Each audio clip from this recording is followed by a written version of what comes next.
2. Solasta 2, the great sequel to Solasta 1. We came back to Solasta with a vengeance because we know about all the things that we did in Solasta, and we know about all the things that we didn't really, feel satisfied about. And we're like, okay, you know what? Let's do it much better this time. And that is also why we moved on to Unreal 5, right, Mathieu? Yes, absolutely. So we when we were in the live plan of Solasta 1, I would say, back in 2021. There were possible options in what we would do next, but after some time and looking at the growing success on the game, especially with the updates we did, we really thought it was a good idea, especially for a new studio, to do better what you've done before, rather than to go to other directions where there's a lot of uncertainties. And also we knew we had limitation because of the tech. The artists were crying about the light yes. or the lots of hurdles. Even though Unity was great to build the first game and to make tools easily, it didn't allow us to go farther away. We needed a second stage for the rocket ship, and that second stage we thought was Unreal. So that's why we made this move, and also choosing a new technology and making another type of game. It's 2 risks, so we wanted to have just 1 risk. And the one risk was to change technology and to learn how to use it and to leverage it to do something,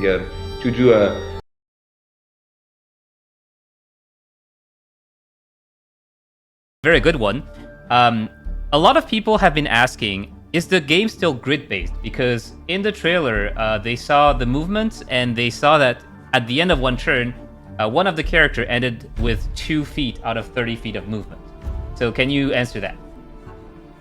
Yes, certainly. So the thing is, we still have a grid for the discrete placement of characters because it makes more sense, because it's readable.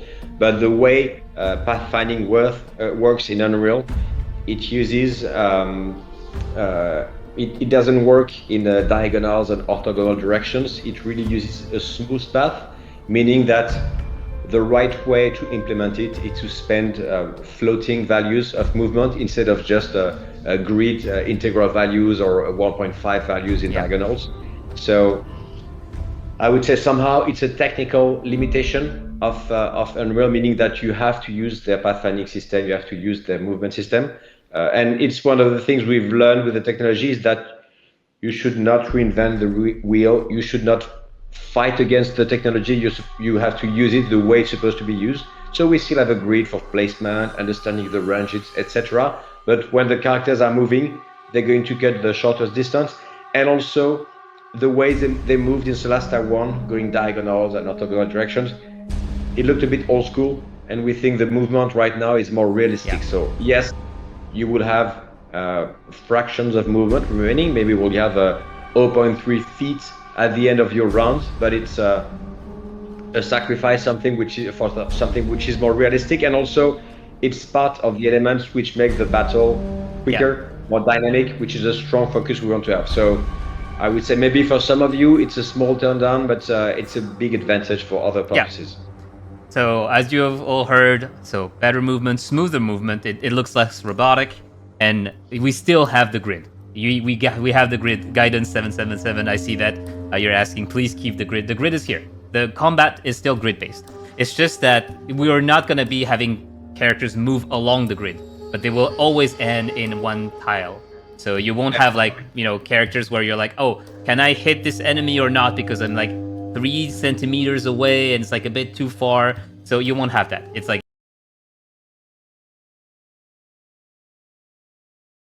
now. Are we going to be using the rule set of 2014 or the 2024? So for now, there is no SRD, system reference documents, for the 2024 rules. We expect maybe to have one next year. So for now, we cannot use it. So we have implemented our current prototype vertical slice with the 2014 concept. And we want to switch if something become available and possible to use in the maybe next year, hopefully. So it's in the plan, but so far right now we are on 2014, like Solasta 1. So to clarify, people, right now we just can't do that because there's no SRD, but it will also depend on the timing, right? Because like if it comes too late, we might not have the time to change everything, and it's a lot of like ongoing, work to know what is going to change. But thankfully, as we saw, Mathieu, right, there is not that much like big changes that would make us do a whole lot of work.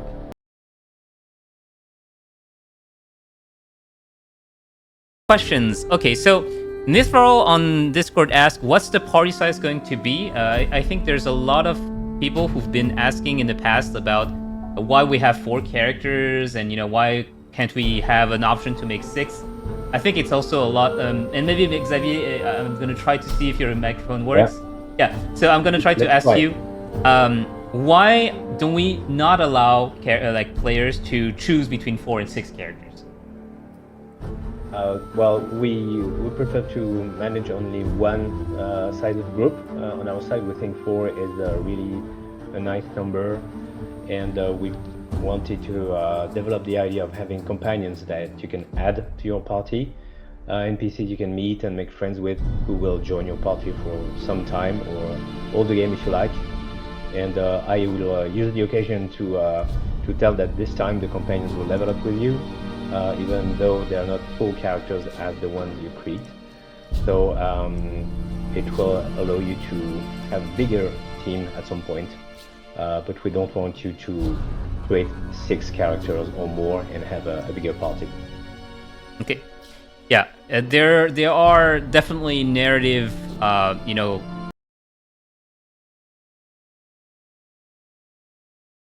Can you please tell us if community subclasses from Solasta 1 are going to be in Solasta 2? So this one I'm actually going to be answering. So community subclass, for those who might not be aware of what they are, were subclasses that were designed with the community during contests. And then we were like picking up those we preferred, they were voting and everything, and we implemented them in game. So I'm going to actually answer another question that is linked to that, and that question is, do we have the 12 different classes at launch? So this is something that we definitely want to do. We cannot guarantee it because, well, we're still a small team. Remember that we're like 35 people, not like 800. So we can't really make promises that, yes, at 1.0, you will have all 12 classes. Well, we want to have all 12 classes. Let's just say that. But that also means that because we want to have all 12 classes, that means we might have less subclasses per class, because we just don't have like the manpower to do too many, right? So if it's like less classes, maybe we can do more subclasses. If it's more classes, maybe we have to do less subclasses. So for now, the plan, and that can change. Remember, everything we're telling you right now, we're still in development. So there might be moments where we need to, or we have to change some stuff to make the game actually ship out. So what we want to do right now is having one new subclass per class that is related to Neokos, which is the new continent that you're going to be playing with in. And we want to have one subclass that is taking back from Solasta Crown of the Magister. So you have like, a bit of both worlds.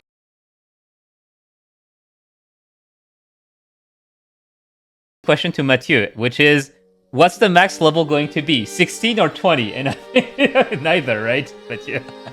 No, we're going to start a bit more to have a more humble start. Actually, it's very hard to manage the balancing and the complexity of high-level parties for a new game. So we managed to do that for Palace of Ice. But again, we knew the dynamics well at the time.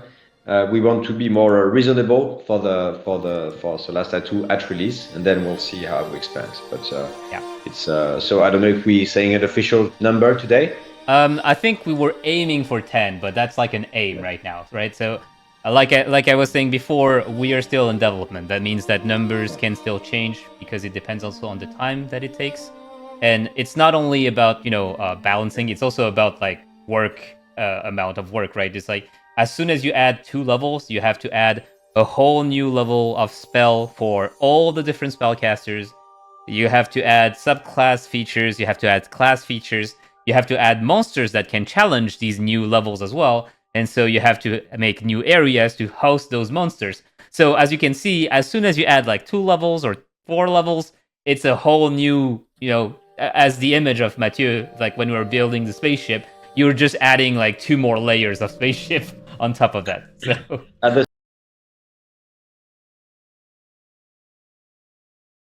yeah, will there be official mod support? And I think Mathieu, you have a long answer to that one, right? I'll let you ask that. Obviously, I have nothing against it. It's just that we're using a new tech, and we don't know yet the solution we're going to find, and hopefully there will be one. But for Solasta 1, we use an in-engine level editor because it was possible with Unity. It was simpler. Here, maybe we're going to need to have some kind of SDK in Unreal. I don't know. We have to check. There are some elements which are interesting. For example, for simulating all the rule set of 5e, we use a new system from Unreal called the Gameplay Ability System, or GAS, and it's actually a way to simulate magical effects and powers and possibly spells. And you do that by editing data files instead of just programming stuff. So maybe it can be an easy way to create new powers and features for characters. Also, there's the big unknown of how do you do level design with with Unreal. We don't know yet, but anyway, it's part of the objectives we have. It's just that for now we had to work on making a good game first. I guess it's Emil's favorite line, and then we'll see how far we can get with content creation and modding. Yeah.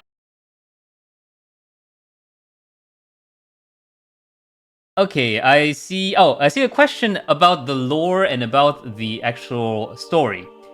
So there's been quite a few people asking. So it's a sequel to Crown of the Magister. Does that mean that maybe it's going to be like when is it happening? Like, are you going to be able? And that's a question that some people have asked, to go back to Hell to save people that you've forgot in the Palace of Ice, or or is that completely different? Sorry. So to be clear, this is not really a sequel in the sense that you are not following up the story of Crown of the Magister and Palace of Ice. So you're not going to save your bodies in hell in this game.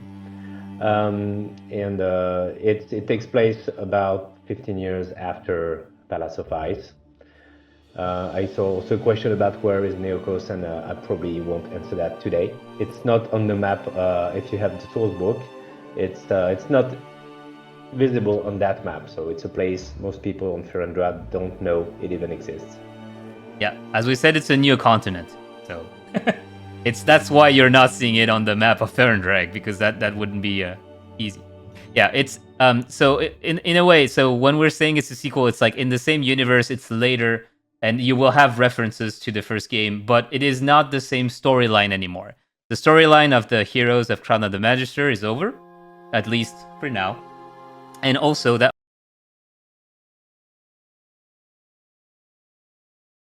I see Shining Dark asking, will the random encounters just be battles, or will there be more variety? There will be more variety this time. This is something that we noted in Solasta 1. We actually wanted to do more in Solasta 1, but it's more like a question of time that made it so that we settled on only having random encounters as fights.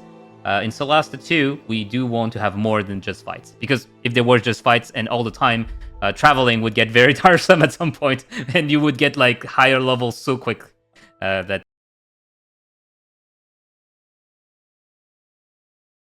I think, will Solasta 2 be fully voice acted? Yes, of course, as usual. So we've started recording with some partners to have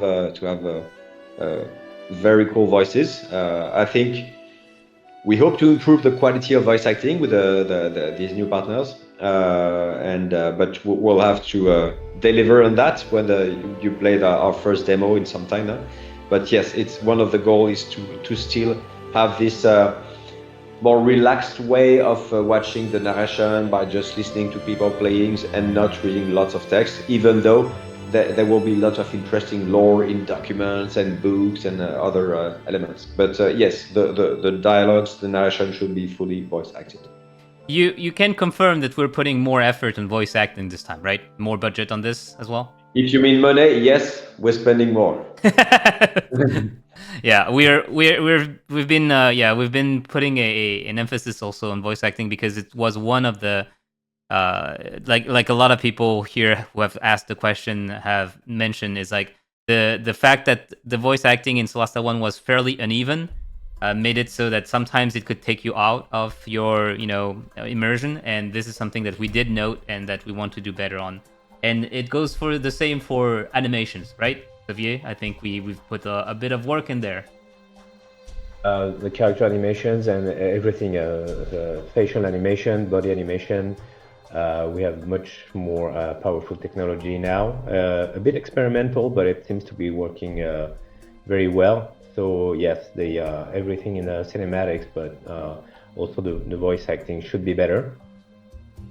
Just regarding the actors, it's true that we have, for the first game, we have worked with limited budget and we tried to do things fast and I think a bit too fast. So I advocating for taking more time for the actors to get in their character and have a chance to redo things. And I think it will improve a lot the quality of the result. And with the addition of facial animation based on the actors, facial motion capture, and the body animation, the result should be much better than the first game. So we're working on.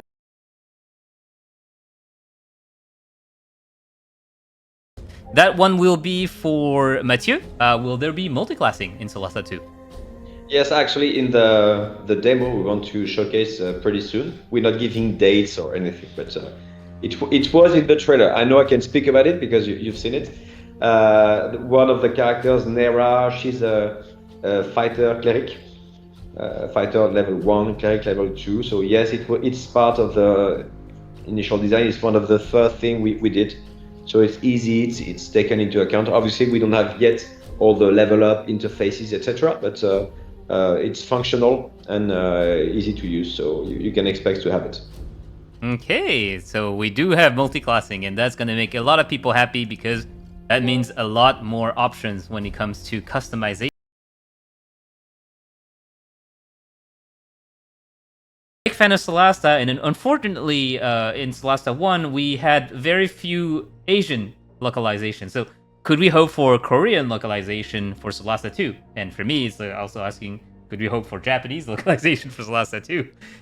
So what's the answer, Pierre? Pierre, I know, Pierre, you have like a lot of... Well, I'm the one. Yes. For the moment, we're not really able to answer that. We are considering a lot of options because... Yeah, it's a bit hard. We cannot please everyone. We have to make sure that it fits the widest, let's say, the biggest community, and making sure that actually we're up to the task. Why am I saying that? Translating the text, it's not only about translation. It's about adapting the content to and make it fit to the right language, how to turn phrase, how to make sure that those terms, the D&D terms, but actually our game terms, are well adapted to local meaning.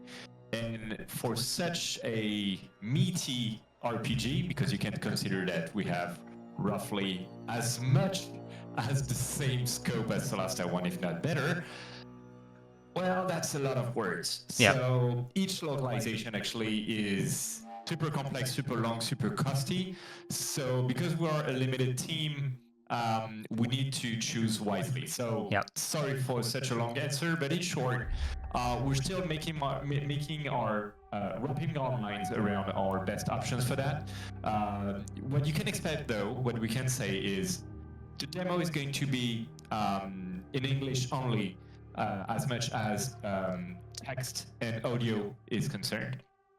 And then we'll probably gradually plan for localization as long as early access is considered. So we'll probably have a limited roster of language to start with, to test, stabilize, QA as well. So just making sure everything works, especially when characters are not all the same. And then we'll be able to develop more languages as time